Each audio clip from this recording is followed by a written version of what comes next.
والصلاة والسلام على أشرف المرسلين نبينا محمد وعلى آله وأصحابه وسلم تسليما كثيرا. ثم أما بعد أيها الإخوة، فها نحن دائما في درسنا في أعمال القلوب وتزكية النفوس وتطهيرها، ونصلي ونسلم على الحبيب محمد صلى الله عليه وآله وسلم وعلى آله وأصحابه ومن استنى بسنته إلى يوم القيامة والدين. ونسأل الله جل وعلا أن يطهر قلوبنا جميعا من النفاق، وأعمالنا من الرياء، وألسنتنا من الكذب، وأعيننا من الخيانة، وأموالنا من الربا، وبيوتنا من الحرام. اللهم يا ربنا إنا نسألك الإخلاص ومتابعة الرسول صلى الله عليه وآله وسلم في الأقوال والأعمال الظاهرة والباطنة وحسن الخاتمة. ثم أما بعد أيها الإخوة. Donc, chers frères, on va continuer toujours notre cours sur les œuvres du cœur, la purification de l'âme. Alhamdulillah, on avait commencé un petit peu donc les quelques conseils donc de notre chef, Masha'Allah, avec donc ce rappel sur Ala Tariq al-Istiqama, sur le droit chemin, préfacé donc par Cheikh Al-Uthaymin rahimahullah. Et on avait commencé avec quelques conseils, Masha'Allah. Et là, on va, Inch'Allah Ta'ala, faire juste une parenthèse. Donc, avant de continuer avec notre Cheikh Abdelaziz ibn Abdallah ibn Baz, rahimahullah,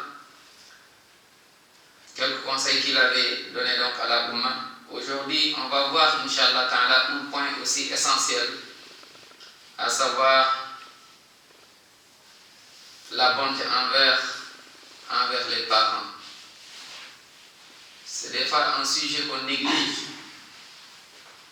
Et des fois, on ne donne pas de l'importance. Illa man rahim Allah subhanahu wa ta'ala. Le cœur, celui qui veut qu'Allah subhanahu wa ta'ala purifie son cœur, qu'il soit à la hauteur envers ses parents, envers son père, envers sa mère. On vit dans une époque où, malheureusement, on ne donne plus d'importance à nos parents, illa man rahimallah. Tu peux voir des maisons où pratiquement tu vois tout, mais tu ne vois pas cette base, cette valeur. Raison pour laquelle Allah subhanahu wa ta'ala, il retire sa bénédiction. Dans pas mal de maisons, la bénédiction d'Allah subhanahu wa ta'ala n'y est plus. Dans pas mal de vies, tu vois quelqu'un, il vit, il a un bon boulot, alhamdulillah, il a une belle maison, alhamdulillah, il a une belle voiture, alhamdulillah, mais il n'a pas de bénédiction. Allah a retiré sa bénédiction de la maison, de sa voiture, de son travail. Pourquoi? Parce qu'il n'a pas su profiter avec la présence de ses parents pour gagner la satisfaction d'Allah subhanahu wa ta'ala. Parmi nous, certains parmi nous, alhamdulillah, ils ont leurs deux parents. Le père est encore vivant, la mère est vivante. Parmi nous, il y en a, c'est juste le père qui est vivant, la mère est décédée, rahimahullah. D'autres, c'est l'inverse, la mère est vivante, le père, rahimahullah, est décédé. D'autres encore, les deux sont décédés, rahimahullah, jami'an. Dans toute situation, que ton père, que ta mère soit toujours en vie, soit toujours dans l'autre monde, sache que tu peux toujours, alhamdulillah, profiter. Mais on profite d'abord quand ils sont en vie. Avant de quitter, à tout moment, tes parents peuvent te quitter. Et le plus grand perdant, c'est celui malheureusement à qui Allah a facilité a donné l'occasion de vivre avec ses deux parents, mais malheureusement, il n'a pas su gagner le paradis avec la présence de ses deux parents. Combien parmi nous qui ont négligé jusqu'à perdre leurs parents et ils se retrouvent maintenant malheureusement orphelins de foi, orphelins de la crainte d'Allah, orphelins de la bénédiction. Ils vivent, mais c'est comme s'ils ne sont plus en vie, car leur vie est malheureusement loin de la bénédiction.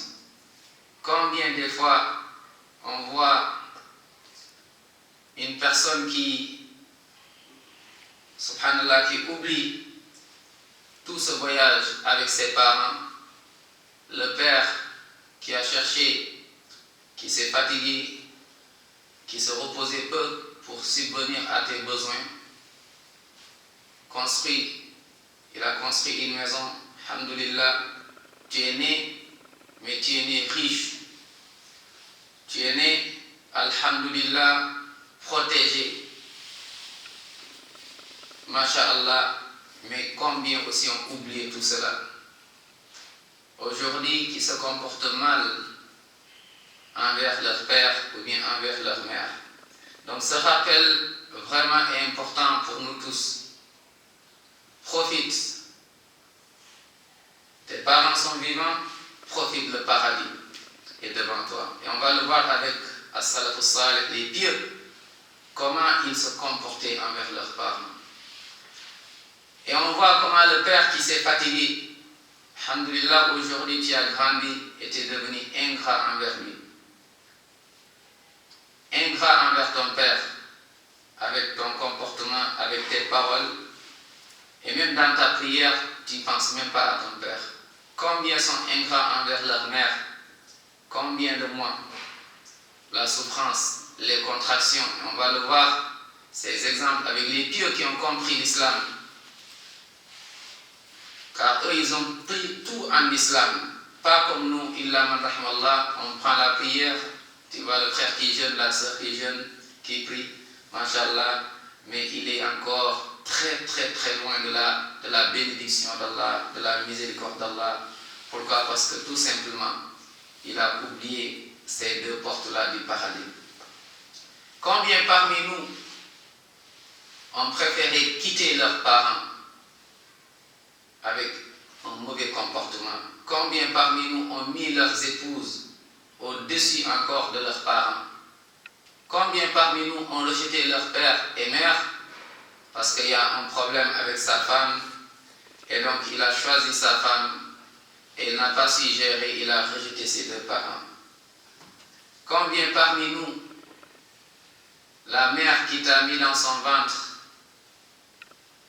le père qui t'a tout donné, ils t'ont protégé avec l'aide d'Allah, tu as grandi, et eux ils ont encore pris l'âge avancé, tu les as jetés dans des maisons où tu passes une fois par an et encore des fois tu les oublies complètement. Allah subhanahu wa ta'ala nous rappelle tout cela et son salam. Allah dit wa id akhadna mithaqa bani Israël. Allah qui a pris un pacte très lourd, très efficace avec Bani Israël. C'était quoi ce pacte? À respecter Allah ta'budu illallah, n'adorer qu'Allah. Tawhid. Tawhid al-ibada, tawhid al-uluhiyya. Allah ta'budu illallah, n'adorer qu'Allah subhanahu wa ta'ala. On parle d'Allah et aussitôt il dit wa bil walidayni ihsana, et être bon, à la hauteur, être excellent, être irréprochable, wa bil walidayni ihsana, envers tes deux parents. Sont musulmans, wa bil walidayni ihsana. Sont chrétiens, wa bil walidayni ihsana. Sont juifs, wa bil walidayni ihsana. Sont athées, wa bil walidayni ihsana. Allah, il n'a pas dit suis tes parents seulement quand ils sont musulmans. Les pieux, combien de pieux qui sont convertis alors que leurs parents n'étaient pas encore musulmans? Rasul sallallahu alayhi wa sallam, une compagnonne parmi les compagnons, Asma bint Abi Bakr, radiallahu anhu, qui est venue à Médine, et sa mère était à Médine. Sa mère avait besoin d'elle, et qui n'était pas encore musulmane croyante. Elle est venue voir le prophète sallam. Il y a ma mère, est-ce que je dois aller l'aider? Elle n'est pas musulmane. Le prophète sallam dit oui, va aider ta mère. Combien parmi les compagnons qui faisaient dua à leur mère? Abu Huraira, sa mère n'était pas musulmane. Abu Huraira, dans ses prières, invoquait beaucoup pour qu'Allah SWT préserve, guide sa mère, jusqu'à ce qu'il aille voir le prophète sallam. Le Rasoul a fait dua. Abu Huraira revient à la maison. Avant de rentrer, déjà sa mère était déjà musulmane. Elle a dit à Abu Huraira, Ashhadu an la ilaha illallah wa ashhadu anna Muhammadan Rasulullah. Combien parmi nous qui jettent de la malédiction? Mon père n'est pas musulman, ma mère n'est pas musulmane, elle va en enfer, ma mère, mon père va en enfer, alors que sont encore en vie. Tu les juges, tu les jettes en enfer, tu les aides plus. Des fois, tu peux même laisser pousser la barbe. Des fois, tu peux même mettre le voile. Mais tu n'as rien compris de l'islam. Tu n'as rien compris de l'enseignement de Rasoul sallallahu alayhi wa sallam, qui a soutenu même son oncle jusqu'à la fin de sa vie. Sallallahu alayhi wa sallam, qui voulait que son oncle devienne musulman, devienne croyant. Il disait, Ya Amma, oh mon oncle, Qul la ilaha illallah, dis la ilaha, jusqu'à Sakaratul Maut. Le prophète sallam était soucieux, subhanallah, était soucieux de son oncle qui n'était même pas musulman, mais il aurait pu dire, Ana Rasoul, je suis le prophète. Wa huwa kafir, il est mécréant, et les mécréants m'ont combattu, donc lui, Ya Rabb, vas-y Ya Rabb, il fait dua, qu'Allah SWT l'anéantisse. Non, il était miséricordieux. Il dit, oh Amma, dis la ilaha illallah, mais Allah, il a décidé ce qu'il a voulu, subhanahu wa ta'ala. Innaka la tahdi man ahbabta, walakin Allah yahdi man yasha. C'est Allah qui guide, mais le prophète sallam, il a fait ce qu'il a. Mashallah. Il est venu à Taïf. Ils l'ont combattu à la Mecque. Ils ont tué des compagnons. On les a fait sortir. On les a fait sortir de chez eux. Ils ont grandi à la Mecque. Ils sont nés là-bas. On leur dit sortez. Laissez vos biens. Laissez tout. Ils ont tué des compagnons, hommes et femmes et enfants, jusqu'à ne plus trouver quoi manger. On leur a fait al-Musadara, l'embargo. Plus de commerce avec eux, c'est fini. Ils ont voyagé vers l'Afrique, en Éthiopie. Et le prophète sallam, en voulant chercher toujours, alhamdulillah, de refuge, il est parti à Taïf, espérant trouver du bien. Et ils l'ont encore fait du mal, sallallahu alayhi wa sallam. Il saignait, sallallahu alayhi wa sallam, jusqu'à ce qu'il lève ses mains. Il dit, Allahumma ighfir lahum, pardonne-leur. Pardonne à ces gens parce qu'ils ne savent pas. Combien parmi nous, ici et ailleurs, on fait des doigts, des fois à des non-musulmans qui t'ont rien fait. Des fois, ils t'ont rien fait. Et tu fais doigt pour qu'Allah les anéantisse. لا ينهاكم الله عن الذين لم يقاتلوكم في الدين. Allah ne nous interdit pas d'être bons envers des gens qui nous ont rien fait. Et donc Allah nous dit, soyez gentils avec vos parents. Moi j'ai vu quelqu'un il a appelé la police contre son père. Subhanallah. Un jeune qui appelle la police contre son père. 2 flics dans l'ascenseur. Avec le jeune, j'étais avec mon autre frère qui le connaît. Et quand les policiers sont partis, il dit, mais qu'est-ce qu'il y a? Il dit, non, ils étaient venus à la maison. Pourquoi? C'est lui qui les a appelés. Tu appelles la police contre ton père. Comment veux-tu trouver la bénédiction dans ta vie? Allah SWT dit, adorez Allah. Wala tushriku bihi shay'a, et ne commettez jamais le shirk. Et qu'est-ce qu'il faut faire après? Allah subhanahu wa ta'ala dit wa bil walidayni ihsana. Wa bil walidayni ihsana. Sois gentil envers tes parents. Wa bil walidayni al-ihsan. Al-ihsan, c'est le summum. هناك الإسلام, al-iman, wal-ihsan. Avec tes parents, sois al-ihsan, à la hauteur. Ne crie pas, et on va le voir rapidement avec les pieds. Il y a tellement de versets, tellement de hadiths. Allah s'en dit, même s'ils sont des non-musulmans. وَإِنْ جَاهَدَاكَ عَلَىٰ أَنْ تُشْرِكَ بِي مَا لَيْسَ لَكَ بِهِ عِلْمٍ. S'ils te poussent vers la mécréance, là tu ne suis pas. Tu ne suis pas. Ils te disent ne prie pas. Là tu n'écoutes pas, tu pries. Ils te disent de faire le haram, tu ne le fais pas. Mais وَصَاحِبُهُمَا فِي الدُّنْيَا مَعْرُوفًا. Reste avec tes parents. Accompagne tes parents. وَصَاحِبُهُمَا فِي الدُّنْيا. Subhanallah. Mais ihsana. Toujours donc il y a la bienfaisance envers tes parents. Un compagnon a quitté loin. Il est venu voir le Prophète sallam pour aller faire le djihad. Le Prophète sallam dit, mais tu viens d'où? Tel endroit, c'est loin. Voyage, tu peux faire des mois. Il dit, où sont tes parents? Sont vivants? Il dit, non, ils sont vivants. Il dit, toi ne vas pas faire le djihad. Mais qu'est-ce que je vais faire? Il dit, fafihima tujahid. Va faire le djihad envers tes deux parents. C'est-à-dire, tout l'effort que tu devais fournir sur le terrain du djihad, cet effort va le fournir à ta mère. Tout ce qu'elle veut, tu l'aides. Tout ce que ton père veut, tu l'aides. Si ça ne rentre pas dans la désobéissance à Allah subhanahu wa ta'ala. Abu Huraira vit deux hommes et demanda à l'un d'eux. Il dit, qui est-il pour toi? Il a dit, un homme et un autre. Il demanda à l'un, qui est-il pour toi? Et il répondit, c'est mon père. Écoutons bien, c'est mon père. Il dit alors, Abu Huraira dit, écoute, c'est ton père? Il dit, non. Il dit donc, ne l'appelle pas par son nom. Allahu Akbar.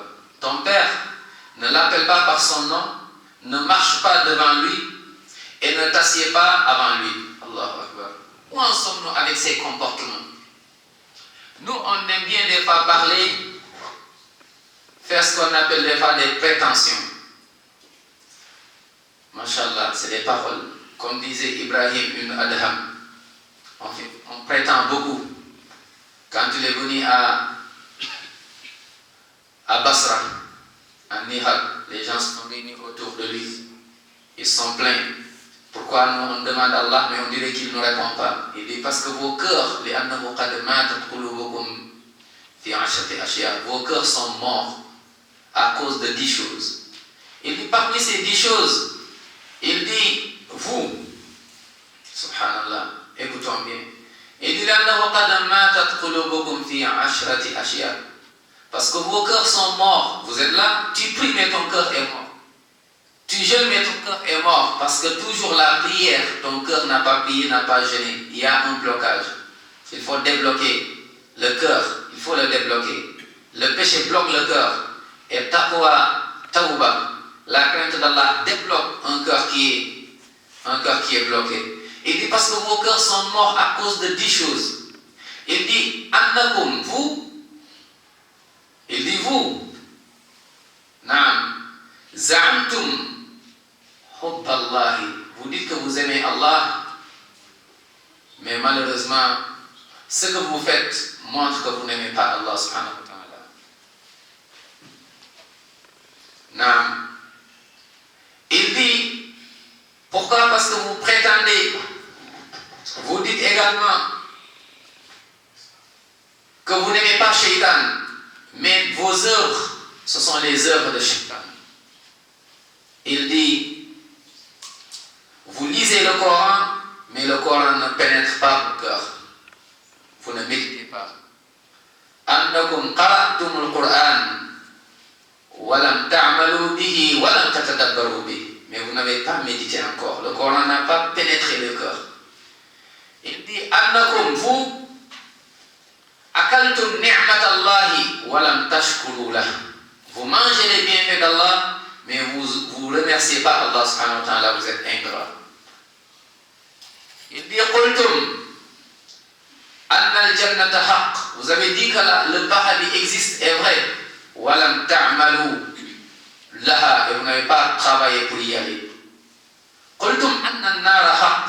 L'enfer est vrai, mais wa lam tarhabu minha. Vous n'avez pas fui l'enfer. Vous faites des œuvres des gens de l'enfer. Qultum anna al-mawta haqq. Vous avez dit que la mort est vraie. Wa lam tasta'iddu lah. Mais malheureusement, vous n'avez pas préparé la mort. Vous êtes insouciant. Vous êtes insouciant. Il dit intabahtum min nawmikum. Subhanallah. Vous êtes réveillés et vous êtes occupés min uyubi nas. Vous regardez les erreurs des gens wa tansawna uyubakum, et vous oubliez vos erreurs vous-même. Il dit dafantum mawtakum. Vous avez les morts, vos morts, vous les avez enterrés, malheureusement, mais vous n'en avez pas tiré de leçon. Vous n'avez pas tiré de leçon. Et c'est normal, vos cœurs sont morts, et malheureusement, donc, ça ne passe pas. Chers frères, wallahi, les cœurs, il faut débloquer les cœurs. Demande à tes parents de faire des doigts pour toi. Au lieu de ramener la police contre ton père, ramène tes parents à la Mecque.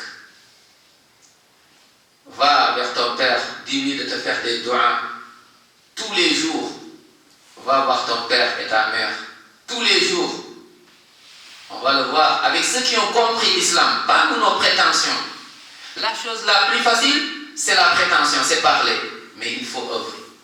Moi je suis, si tu veux, parce que c'est pas seulement, même avant les juifs, ils l'ont fait, les chrétiens aussi, et parmi nous aussi, il y en a, ils ont pris ces comportements donc de ces gens. قالت اليهود ليست النصارى على شيء وقالت النصارى ليست اليهود على شيء وهم يتلون كتاب الله. Les juifs ont dit que les chrétiens, ils sont rien. Les autres aussi pareil. Nous, ça nous arrive des fois, on dit que les autres, vous n'êtes rien, c'est nous. Des fois, on le dit. Les juifs aussi ils l'ont dit. Lam yadkhul al-jannata illa man kana hudan aw nasara. Nous aussi, des fois, on le dit. Il y a d'autres qui allent au paradis. Nous, on est les salaf salih. Nous, on est les salafis. Nous, on est. Alhamdulillah, ça, c'est la parole. Walakin ayna al-amal ba'da al-qawl. Il est où l'acte après la parole? Regarde ta relation avec Allah. Regarde ta sincérité. Ne regarde pas les gens. Regarde, t'en es où avec les obligations? T'en es où avec les interdits? Regarde le comportement. T'en es où avec tes parents? Avec les gens? Est-ce que tu ne fais pas de mal aux gens avec ta langue? Salafus salih, ce n'était pas une prétention. C'était une vérité, il le vivait. Il dit, tu m'as dit que c'est ton père. Donc, il dit, ne l'appelle pas par son nom. Ton père s'appelle, subhanallah, regardez ce respect, cet honneur, rada ihtiram. Ton père, il s'appelle Mohamed, Mustafa. Ne l'appelle pas Mustafa. Jamais. Ne l'appelle pas par son nom. Du respect. Cherche autre chose pour honorer ton père. Il dit, ne marche pas devant lui. Allahu Akbar. Jamais ne te mets pas devant ton père.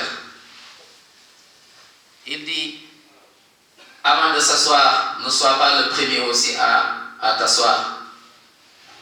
Abu Huraira qui disait ça, le compagnon Abdurrahman ibn Sakhr ad-Dawsi. Ce compagnon, c'est le compagnon qui mémorise plus de hadith parmi tous les compagnons du prophète sallallahu alayhi wa sallam. Saïd ibn Abi Burda rapporte de son père. Il dit que Ibn Omar, man huwa Ibn Omar, le fils de Omar ibn al-Khattab accomplissait des circonvolutions autour de la Kaaba, maanaam tawaf. un homme les accomplit en portant sa mère, Allahu Akbar. T'imagines, tu fais tawaf et tu portes ta mère. Quel honneur! Quel honneur! Peut-être tes parents sont morts. Fais dua. Rabbi ighfirli wa liwalidayya warhamhuma kama rabbayani saghira. Des fois, on ne fait même pas dua à nos parents, vivants ou décédés. Encore pire quand ils sont décédés, tu les oublies. Si toi, tu oublies tes parents, qui va se rappeler d'eux? Qui va se rappeler de tes parents? Si toi, tu oublies ton père, tu oublies ta mère, c'est l'imam. Quand ils sont morts, tu vas voir l'imam. Venez, on récite Yasin ou Al-Qur'an Hakim jusqu'à la fin. C'est fini. Alhamdoulilah, j'ai mes parents. Tu es ingrat. Tu es le premier. Va demander pardon à tes parents avant qu'ils quittent ce bas monde. Va faire tawbah. Subhanallah. Une personne est venue voir Abdallah ibn Abbas radiallahu anhuma. Qui est Abdallah ibn Abbas? Le plus savant parmi les savants donc de cette umma. Parmi les compagnons. Je ne parle même pas de parmi les compagnons. Allah faqihu fi din wa alimhu ta'wil. Allah fasse de ce jeune homme à l'époque qui était jeune encore, qu'il soit faqih dans la religion. Ou ta'wil, qu'il connaisse aussi l'interprétation des versets. Une personne est venue, il s'est plaint, j'ai fait ceci et cela comme péché. Cette personne, le cœur brisé. Shaitan l'a battu, a gagné, il a fait un péché. Il a fait le péché, le haram, c'était zina. En faisant le zina, et la femme aussi, malheureusement, donc ils ont eu un enfant. Donc de haram doublé, ainsi de suite. Et subhanallah, si je ne me trompe pas de l'qissa, insahhatil qissa, l'enfant quand il est né, ils l'ont aussi tué. Donc des péchés triplés. Chaque péché, subhanallah, est aussi grave que, subhanallah, mérite, s'il n'y a pas la miséricorde d'Allah, mérite d'aller en enfer. Qu'est-ce que je vais faire? Je suis foutu, c'est fini. Abdullah Abbas, il l'a regardé, il lui dit, t'as fait tawbah. Il dit, est-ce que tes parents sont vivants? Ta mère, elle est vivante? Il dit, non. Il dit, va vers ta mère et fais tout avant qu'il meure, qu'il quitte ce bas monde, fais tout pour que ta mère soit satisfaite de toi. Après, il est parti. Les compagnons autour de Meya, Abdallah ibn Abbas, avec tout ce grand péché, tu lui dis ça. Il dit, j'ai fait le tour du Coran, j'ai fait le tour des hadiths. J'ai vu aucun acte qui peut être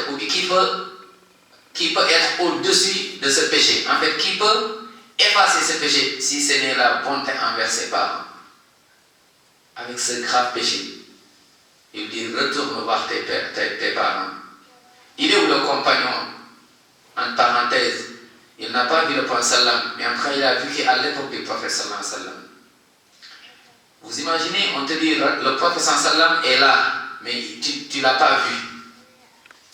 Même époque que lui, mais il n'a pas vu le prophète sallam. Parce que lui, il était loin, comme les autres. Mais il y a une chose qui l'a empêché d'aller voir Muhammad, Rasulur Rahma sallallahu alayhi wa sallam. Le prophète sallam disait même, cette personne, quand vous la voyez, dites-lui, transmettez-lui mon salam et dites-lui de vous faire des doigts. Huwa waliyullah. C'est le prophète qui l'a témoigné, sallallahu alayhi wa sallam. C'était qui? Il s'appelle comment? Uwais al-Qarni. Radiyallahu anhu wa arda. Wa ja'alahu Allahu min ahli al-jannah bighayri hisab. Uwais, il était modeste, humble. Les gens, ils ne le calculaient même pas.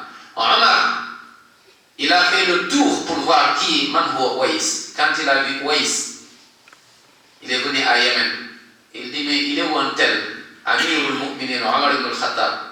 Ils ont dit, mais le Amir, qui est aussi important, qui cherche une personne que personne ne connaît, on ne le calcule même pas. Mais ça c'est inda nas chez nous. Walakin huwa inda Allah subhanahu wa ta'ala. Mais il est quelqu'un devant Allah. Il est quelqu'un devant Allah. Ne vois pas la personne avec ses habits et tu le juges. Ne vois pas la personne, il marche, tu le juges. Ne juge personne. Le meilleur ou les meilleurs souvent, on ne les voit pas, on les entend peu. Les meilleurs, ce ne sont pas ceux qui prennent tout le temps les micros, qui sont tout le temps devant. Muhammad ibn al-Munkadir, min kibar al-tabi'in, يقص لنا هذه القصة. Un jour, il n'y avait plus de pluie, on a fait des doigts. Il dit, je rentre dans la mosquée, je vois une personne, c'est lui qui raconte, d'un teint noir, donc qu'on ne calcule même pas, il est au fond de la mosquée, il fait ses prières, il est là, les gens quand ils viennent, vous savez tout le temps c'est l'imam fait pas des doigts, l'imam ceci, alors que les meilleurs on ne les calcule pas. Il dit on a prié, on a fait doigt, c'était la sécheresse, il n'y a pas de pluie. Il dit je viens, cette personne, il est dans la mosquée, dans son coin, il vient tôt, personne ne le connaît, personne ne le calcule. S'il est là, on ne le voit pas. S'il part, on ne demande même pas de son absence. Il dit, il a fait ses prières. Je le vois lever ses mains en disant Ya Allah, oh Allah. Il dit, je l'ai entendu. Muhammad ibn al-Munkadir. Allez chercher. Qui était Muhammad ibn al-Munkadir? Parmi les plus grands savants, parmi les élèves des compagnons. C'est pas n'importe qui. C'est pas comme nous aujourd'hui on dit, ouais, lui c'est un imam. Nous, ce qu'on dit imam, nous, de notre époque, c'est pas la même chose à l'époque. Nous, les imams, c'est pour boucher des trous. Non, c'est comme ça. On est imam parce que, ouais, on est en France. Nous, on est là, on peut faire un petit peu les beaux, ouais, on est des imams. Mais quand on parle, comme on dit hafiz. Nous, qu'est-ce qu'on appelle hafiz? Oui, ou le frère là, quand tu vois quelqu'un qui connaît 10 sourates, Masha'Allah. Hafiz, à l'époque, quand il le disait, ce n'était pas le Coran seulement. C'est-à-dire, tu entends, on te disait, quelqu'un, il a 100 000 hadiths dans sa tête. 100 000 hadiths. C'est pas comme le Coran. Un hadith, on te dit, Mohammed, un seul hadith, Mohammed a pris ce hadith de Youssouf. Youssouf l'a pris donc de Fatima. À l'époque, les femmes, il y a beaucoup de grands savants, leurs élèves, leurs profs étaient des femmes. Donc c'est pas comme nous aujourd'hui, les femmes, on les oublie, ils sont même pas font même pas partie. Parmi les grands savants, si je vous cite, vous les connaissez, quand ils te disent leurs profs, et dedans tu trouves des femmes.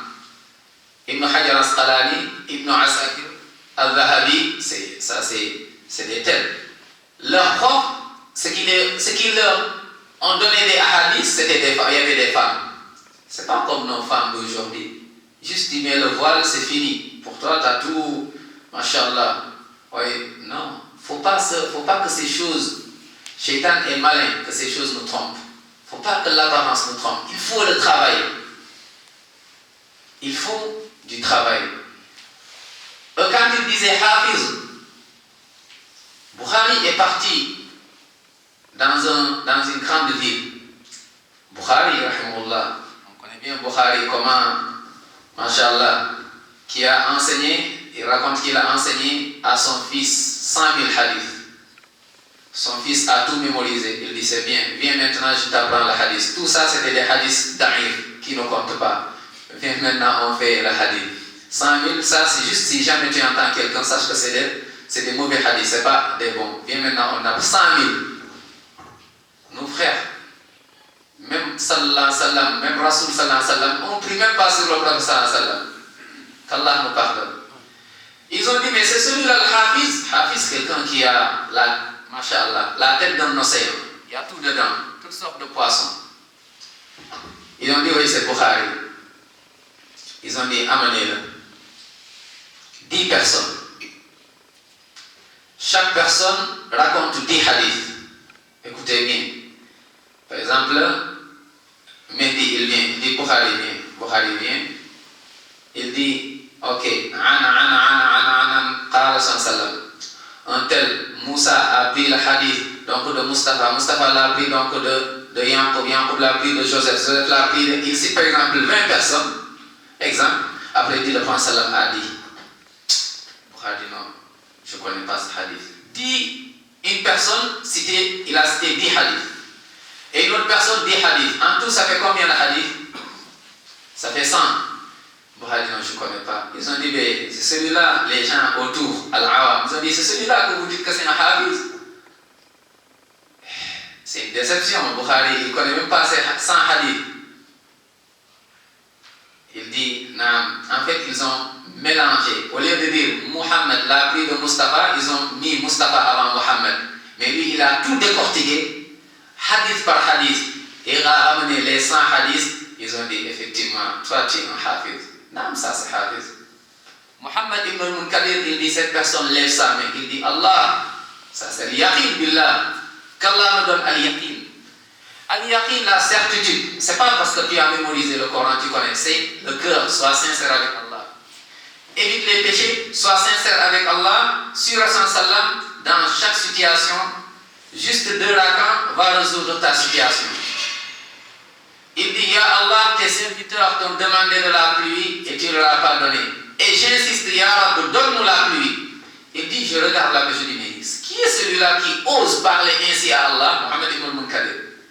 Il dit, avant qu'il baisse les mains, il y a la pluie qui commence à tomber. Allahu Akbar. C'est une longue histoire. Muhammad ibn al-Munkadir. Masha'Allah. Chers frères, Wallahi, c'est pieux. On n'a pas de choix. On doit apprendre leurs histoires. Comme aujourd'hui, tu rentres dans une maison, tu vois, on aime tellement les stars, tel footballeur, tel ceci, tel cela. Ça ne sert à rien du tout. Ça ne nous sert à rien du tout. Au contraire même, ça risque encore de nous pousser plus vers le mal. Connais, mais connaisseur connu par Allah subhanahu wa ta'ala, ce qu'Allah aime. Sahabatul kiram, va apprendre qui sont ses compagnons. Commence par le maître, Muhammad sallallahu alayhi wa sallam. Il dit, il a porté sa mère autour de la Kaaba, il fait tawaf. Écoutons bien, c'est une œuvre. T'imagines quelqu'un qui porte sa mère, quel honneur. Des fois, quand on a fait le Hajj et Umrah, Allah, des fois tu vois quelqu'un, tu as envie d'être comme lui. Masha'Allah, t'imagines, frère, comment il accompagne sa mère. Celui-là, il n'ose jamais mettre sa mère dans des maisons de retraite. Non, jamais. Celui-là, non, il n'oublie pas sa mère. Tu regardes la maman. Et d'autres, ils mettent leurs parents dans des poussettes comme ça, ils poussent, tout le monde part, les gens sont libres. Mais non, lui, c'est pas facile. Mais wallah, il est libre. Il a compris, lui. C'est la porte pour aller au paradis. Et comme il a porté sa mère, il lui dit, je la porte plus qu'elle ne m'a porté. Crois-tu que je l'ai suffisamment récompensé pour cela? Tellement j'ai porté ma mère. Est-ce que je l'ai récompensé? Est-ce que j'ai donné à ma mère tout ce que je lui devais? Qui répond? Abdullah ibn Omar, l'élève du prophète sallallahu alayhi wa sallam, le fils d'Omar. Il répondit non. Il dit non, tu n'as pas récompensé. Tu as fait une bonne action. Mashallah, tu as fait le hajj avec ta mère. Tu l'as porté. La chaleur, tu as fait ta. C'est bien. Mais non, pas même une seule contraction. Subhanallah. Une seule contraction. Tu sais, avant d'accoucher, les femmes, elles ont des fois les contractions. Dès que ça commence à bouger, des fois la femme te dit, on y va à l'hôpital. Tu viens, on te dit non, il n'y a rien, retournez encore. Ça, les célibataires ne savent pas encore ça trop. Mais souvent, l'homme, tu sais, nous, les hommes sont tellement... Je n'ai pas envie de tout